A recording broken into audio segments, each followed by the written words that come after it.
बंधुओं नमस्कार। कहानी न्याय और निर्णय। बड़ा मलहरा महाविद्यालय में फर्स्ट ईयर की छात्रा अनुरक्ता अग्निहोत्री और सेकेंड ईयर के छात्र सम्मोहित शुक्ला के मध्य कुछ प्रेम भाव इतना बढ़ा कि उनकी चर्चा ही समाप्त नहीं होती। महाविद्यालय के पीरियड और समय समाप्त हो जाता। कभी कभी तो चपरासी को उन दोनों को कमरे से बाहर निकालना पड़ता कि भाई 5 बज गए हैं, आप लोग बाहर चलिए, पीरियड खत्म हो गए हैं, आप लोग क्या कर रहे हैं। और इस तरह से ये चर्चा इतनी चलती कि विद्यार्थी भी और संस्था के लोग और समाज के लोग सभी इस पे तरह तरह की बातें करते, लेकिन बेपरवाह इस बात की चिंता नहीं करते, वरन आपस में इतने मशगूल रहते कि उन्हें पता ही नहीं चलता कि लोग क्या कह रहे हैं। ये चर्चा प्राचार्य के पास पहुंची। प्राचार्य ने कहा, इनकी बातें सुनो। बातें सुनने पर पता लगा कि इन लोगों में कोई ऐसी चर्चा नहीं हो रही। यही कह रहे हैं, तुम्हारे लिए मैं समोसा लाया हूं भाई अपने टिफिन में। वो कह रही है कि आपके लिए मैं खीर लाई हूं। इस तरह से इनकी चर्चा होती है। और ये लोग चर्चा ये भी कर रहे हैं कि हमारे माता पिता को जब हम सजाती हैं और हम लोग विभिन्न गोत्र के हैं तो हमारा अगर ब्याह कर दें तो अच्छा है, क्योंकि पढ़ाई लिखाई के बाद भी तो ब्याह ही होना है। इस तरह से इन लोगों में ये था कि हम इकलौते हैं। लड़की बोली, हम भी इकलौते हैं, हमारी तो माँ भी नहीं है। केवल अवरोध यह था कि लड़की भाजपा के रसूखदार नेता अग्निहोत्री की पुत्री थी और शुक्ला कांग्रेस के एक बड़े दमदार नेता हुआ करते थे। इस अवरोध के कारण इनमें यह संभव नहीं हो रहा था, लेकिन इनका तर्क अपना था। प्राचार्य को इसकी खबर मिली तो प्राचार्य ने दूसरे दिन विवेकानंद जयंती पर यह भाषण में परोक्ष रूप से उद्बोधन दिया कि छात्रों, विवेकानंद ने कहा है कि धर्म के मार्ग पर चलो। धर्म का मार्ग राजमार्ग है। इस मार्ग पर चलने वालों को सुख, सुविधा, संपन्नता, स्वास्थ्य, सौंदर्य सभी कुछ समय के अनुसार सहज सुलभ होता है, और जो धर्म का मार्ग छोड़ देते हैं उनको कांटे कंकड़ लगते हैं और वे समाज को भी चुभते हैं और वे स्वयं लहूलुहान होकर अपने में परेशान रहते हैं। इसलिए समय के अनुसार हमें सब सुलभ होता है। हम ही अपनी पुत्रियों के लिए वर ढूंढते हैं, हम ही अपने पुत्रों के लिए बधुएं ढूंढते हैं, तो सब कुछ समय के अनुसार सुलभ होता है। लेकिन ये मोबाइल, इंटरनेट और फिल्मी गाने और धुने और समाज की तरह तरह की चर्चा और हार्मोन्स और उम्र के प्रवाह में प्राचार्य की नसीहत न कारखाने में तूते की आवाज सिद्ध हुई और उन्होंने निर्णय किया कि ये लोग हमें बातें नहीं करने देते, चलो अपन लोग जबलपुर चलते हैं। लड़की बोली कि जबलपुर में मेरे मौसा मौसी रहते हैं। लड़का बोला, हमारे बहन बहनोई रहते हैं, इसलिए अपन जबलपुर चलते हैं। जब अपन भाग जाएंगे तो अपने गार्जियंस अपनी शादी कर ही देंगे। इस तरह से दोनों ने बस्ता, अपनी किताबें वहीं कॉलेज में छोड़ी और वे छतरपुर वाली गाड़ी पर बैठ गए शाम 5 बजे और छतरपुर पहुंचे 7:30 बजे। दमोह होती हुई छतरपुर से जबलपुर गाड़ी जाती थी, उसमें वे सवार हो गए।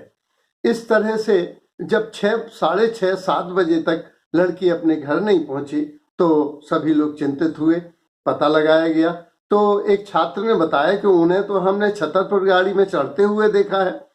तो कहा, अरे ये लोग छतरपुर चले गए हैं। लड़का भी था, वो भी। तो ये लोग चिंतित। फिर जो एक पड़ोसी था बोले, हम छतरपुर से आ रहे हैं, छतरपुर में दोनों दमोह गाड़ी पर चढ़े हैं, क्योंकि हमारा एक साथी दमोह जा रहा था तो उसी गाड़ी में ये चढ़े हैं। बाद में पता लगा कि वो जबलपुर गाड़ी जा रही है। तो इन्होंने तत्काल टीआई से संपर्क किया। वे अग्निहोत्री जी रसूखदार नेता थे, इसलिए टीआई ने तत्काल फोन लगाया तो चारों तरफ। तो दमोह में पता लगा कि एक लड़का लड़की बैठे हुए हैं, बस का इंतजार कर रहे हैं, क्योंकि वो गाड़ी जो छतरपुर से जबलपुर जाती थी खराब हो गई है, तो ये दूसरी गाड़ी पर बैठेंगे। लेकिन उनके पास कंबल नहीं है, इसलिए लगता है कुछ गड़बड़ है। अरे टीआई ने कहा, बड़ा गांव टीआई ने, कि जल्दी से आप उनको लाइए और 2 बजे रात तक आप लोग यहाँ आ जाइए। लड़का लड़की पकड़े गए और 2-2:30 बजे रात तक बड़ा मलहरा आ गए और दोनों नेताओं को अपनी पुत्र और पुत्री सौंप दिए गए। सभी सोच रहे थे कि मामला रफा दफा हो गया, लेकिन मामला रफा दफा इसलिए नहीं होना था कि वे राजनीतिक थे। तो प्राचार्य के पास सुबह भाजपा आए, भाजपा वाले, और बोले ये लड़की हम लोगों की लड़कियों को भी बिगाड़ देगी। इस लड़की ने ही लड़के को भगाया है, क्योंकि जो बस पे चढ़ा है वो पहले लड़की चढ़ी है। तो ऐसी लड़कियों को कॉलेज से निकाल दीजिए, आप रजिस्ट्रिकेट कर दीजिए, ऐसी लड़कियों को कॉलेज में नहीं रखना चाहिए। प्राचार्य ने कहा, नियम, न्याय, निष्पक्षता और सत्यता के साथ जो सर्वहित में होगा वही निर्णय लिया जाएगा। अभी एक पार्टी के नेता गए थे, तब तक दूसरी पार्टी के नेता आ गए और वे बोले कि ऐसे लड़कों को जो अनुशासनहीन हैं उनको निकाल देना चाहिए, क्योंकि और रजिस्ट्रिकेट और करेक्टरलेस लिखा जाना चाहिए। प्राचार्य का तो रटा रटाया वही था, नियम, न्याय, निष्पक्षता और सत्यता के साथ सर्वहित में निर्णय लिया जाएगा, आप बिल्कुल चिंता न करें। इस तरह से अभी ये दोनों गए ही थे, तब तक वह छात्र संघ के पदाधिकारी आ गए और वो उनका कहना था कि सर जल्दी से निर्णय होना चाहिए, क्योंकि delay delete the law and justice. आप इस पद को अच्छी तरह जानते हैं कि न्याय में जो देरी होती है वो कानून की और न्याय की अवहेलना करती है, इसलिए इसका निर्णय जल्दी होना चाहिए। प्राचार्य का तो वही उत्तर था कि आपको अच्छा लगेगा जो निर्णय लिया जाएगा। इस तरह से ये तत्काल प्राचार्य ने अनुशासन समिति को बना के और ये प्रकरण अनुशासन समिति को से अनुशासन समिति ने निर्णय लिया, न्याय दिया कि लड़का लड़की भागे हैं, इनका बस वाले ने गवाही दे दी है और ये दमोह गाड़ी पर बैठे हैं और टीआई ने भी ये कहा है हाँ लड़के लड़की मिले, तो ये घटना सत्य है और वस्तुतः यह अनुशासनहीनता है। महाविद्यालय की नैतिकता पर, सब महाविद्यालय के संस्कार पर, महाविद्यालय की छवि पर इसका खराब असर पड़ता है। इसलिए न्याय ये है कि लड़का लड़की दोनों निष्कासित कर दिए जाएं।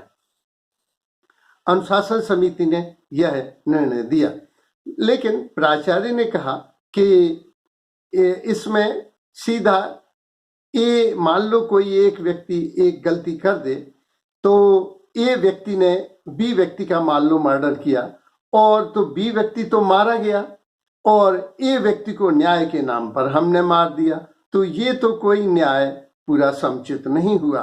क्योंकि न्याय में हमें यह ध्यान रखना पड़ता है कि पुनरावृत्ति ना हो, ऐसी घटना पुनः ना हो, कोई इससे इंस्पायर ना हो जाए, यही व्यक्ति दोबारा यही कर्म दोबारा ना कर सके। इसलिए उन्होंने ये प्रकरण स्टाफ काउंसिल को सौंप दिया। हम सभी जानते हैं स्टाफ काउंसिल में प्राचार्य भी एक सदस्य की तरह ही उपस्थित होता है और स्टाफ काउंसिल के निर्णय को मानने के लिए प्राचार्य बाध्य है। हाँ, वह पुनर्विचार के लिए 3 बार तक स्टाफ काउंसिल के पास भेज सकता है कि आप पर पुनर्विचार करें, लेकिन अंतोगत्वा वह स्टाफ काउंसिल के निर्णय को मानता है। स्टाफ काउंसिल में महाविद्यालय के सभी लोग उपस्थित हुए और उसमें सबसे पहले संस्कृत के थे कि ये वैदिक परंपरा के विरुद्ध है, हमारे यहाँ ऐसी संस्कृति नहीं है और ये तो गलत है। मनोविज्ञान के प्रोफेसर बोले कि सिगमंड फ्राइड के सिद्धांत की हम अवहेलना नहीं कर सकते। विपरीत सेक्स के प्रति इस उम्र में हार्मोन्स की वजह से आकर्षण स्वाभाविक है और गलती हो गई है, बड़े ऋषि मुनियों से भी गलती होती है, ये मनुष्य की मूल प्रवृत्ति है, इसलिए इनको माफ कर देना चाहिए। स्टाफ काउंसिल में जो हिंदी के वो थे, बोले ये अपनी संस्कृति के विपरीत है, ऐसा नहीं होना चाहिए, इससे समाज विकृत होता है। सोशियोलॉजी के प्रोफेसर बोले कि नहीं नहीं, ये तो गंधर्व विवाह भी होता रहा है और ब्राह्म विवाह भी हुआ है। हम लोग 8 तरह के विवाह होते हैं और हम सभी विवाहों को स्वीकार करते हैं। ब्राह्म विवाह अच्छा था इसलिए इसका प्रचलन हो गया, पहले स्वयंवर भी होता था तो, और राक्षसी विवाह भी होता है, ये तो गंधर्व विवाह के अंतर्गत है। और अगर हम वर्तमान को देखें तो वर्तमान में जब लिविंग रिलेशन चल रहा है, वर्तमान में जब हैप्पी मैरिज की कंसेप्ट चल रही है, जापान ने तो इससे आगे भी अनुमति दे दी है, तो ऐसे में हमको इनको माफ कर देना चाहिए। लॉ के प्रोफेसर बोले कि देखिए जो हाई कोर्ट निर्णय देता है, लेकिन उन्होंने कहा अनुशासन समिति ने निर्णय दिया कि इन दोनों को कॉलेज से निकाल देना चाहिए। तो उन्होंने कहा कि हाँ, सेशन जज के निर्णय, डिस्ट्रिक्ट जज के निर्णय और हाई कोर्ट के निर्णय, लॉ के प्रोफेसर बोले कि सुप्रीम कोर्ट में कई बार बदल जाते हैं। आपने देखा होगा जिसमें जो आया था कि Indira Priyadarshini Mantu rape and murder case में न्यायाधीश ने स्वयं लिखा था, I know he is the man who committed the crime, I acute him giving him the benefit of doubt. तो डाउट का बेनिफिट देकर हम इनको छोड़ भी सकते हैं। उन्होंने लॉ के प्रोफेसर ने कहा कि अभी छावड़ा केस हुआ जिसमें उसने स्वीकारा भी है क्रिमिनल ने, अपराधी ने, और अब सेशन जज ने फांसी की हाई कोर्ट ने दी, लेकिन संदेह का लाभ देगा, क्योंकि अपने यहाँ की मूल धारणा है कि यदि एक व्यक्ति निर्दोष को सजा हो जाती है और 20 व्यक्ति अपराधी भी बचते हैं तो उसमें बचाया जा सकता है। इस तरह से इन्होंने कहा कि इसी तरह से कुमारी जेसिका लाल बलात्कार और हत्याकांड हुआ था जिसमें जज ने इनको छोड़ा था। इस तरह से अपन कह सकते हैं कि जो ये कोई न्याय नहीं है कि ए ने बी को मारा, लाश सामने पड़ी है, साक्ष्य है, और जिसका वध हुआ है वो भी पड़ा हुआ है, तो बी को हम न्याय के नाम पर मार दें। अक्सर इसमें गलती ये होती है, लॉ के प्रोफेसर बोले, कि जिसका वध हुआ है उसको लोग निर्दोष मान लेते हैं, ना इसमें लड़की को दूसरी पार्टी वाले निर्दोष मान रहे हैं, लड़के को दूसरी पार्टी वाले निर्दोष मान रहे हैं। सामाजिक धारणाएं काम कर रही हैं। जो न्याय होगा, निर्णय होगा, वह सामाजिक धारणाओं से, अफवाहों से प्रभावित नहीं होगा, वो प्रकृति के अंतर्गत पहनते हैं। और जिससे अपराध हुआ है हम उसे इस तरह स्वीकार करते हैं जैसे वो कोई दूसरे ग्रह से आया घुसपैठिया है। अरे हमारे ही में से सम्मोहित शुक्ला है और हमारे ही में से अनुरक्ता अग्निहोत्री है, ये हमारी ही बेटी है, ये हमारा ही बेटा है। इस तरह से हमें स्वीकार करना चाहिए। केवल इस बात का ध्यान रखना चाहिए कि इस तरह की घटना पुनरावृत्ति ना हो और पक्षकारों का हित भी सुरक्षित रहे। इस तरह से अगर हम लिखित इनसे क्षमा मंगवाते हैं ताकि दोबारा ये पुनरावृत्ति ना हो और इन्हें छोड़ा जा सकता है। तो इन्होंने कहा कि जो पक्षकारों के हितों को सुरक्षित रखते हुए कहीं कोई ऐसी चूक न हो जाए कि जिसको हम सजा दे जाएं उसकी जिंदगी ही खराब हो जाए। और हमारे यहाँ सेटल्ड नियम है कि संदेह का लाभ दिया जा सकता है। इसलिए मेरा ये सोच है कि पक्षकारों के मध्य उत्पन्न विवाद को उनके हितों की रक्षा के लिए न्यायिक प्रक्रिया द्वारा दिए गए उचित और सही निर्णय को ही जजमेंट कहते हैं। इसलिए प्राचार्य को चाहिए कि वे उचित निर्णय लेते हुए इन दोनों को माफ करें। इस तरह से प्राचार्य के पास ये गया और उन्होंने कहा कि ये बताओ कि एक मैं बताना चाहता हूँ, निर्णय देना चाहता हूँ, क्या लड़की को उसके पिता ने अपने घर से निकाल दिया? उत्तर आया नहीं।